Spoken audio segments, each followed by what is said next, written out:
Hey, this week I'm going to tell you an embarrassing story, and this one is very fresh. It only happened last week. Now before I start, I need to introduce you to a key character, and this character is called Doris.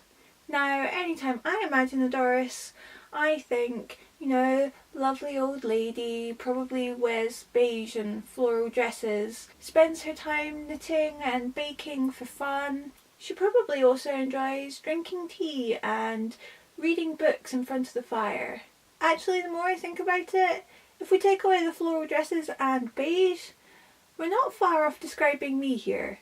Anyway, I'm sure there are lots of lovely and young Dorises in the world too. But this one was mean. This Doris was mean and sneaky and took great delight in embarrassing me in front of an awful lot of people. In case you haven't guessed it, I'm talking about Storm Doris. Last week, Storm Doris travelled the country, leaving a trail of snow and confusion, and in my case, embarrassment in her wake. Last Friday, I was on my way to work, minding my own business, just, going about my daily routine. And it was going great. I was most of the way to work, when all of a sudden, I was on my backside, in the middle of the pavement.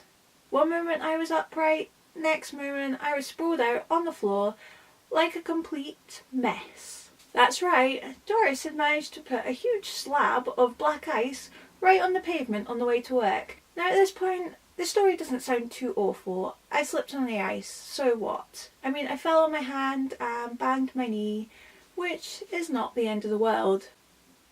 However, my pride was very, very definitely bruised. This was the worst possible moment to go down on the ice. About 20 to 9 in the middle of a very busy industrial estate, when every driver in existence seemed to be heading out to do their deliveries, which meant about 20 van and lorry drivers were queued in the bit of road that I fell on. So I had a rather large audience for my fall. It was not that great.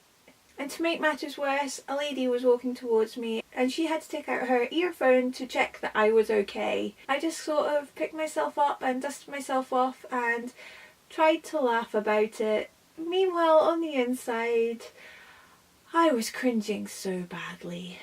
I guess the plus side was at least I was able to warn that lady that the pavement was in fact very icy and hopefully save her from the same fate. But man, that was not a good start to the day. So that's the story of how I managed to embarrass myself in front of an awful lot of people.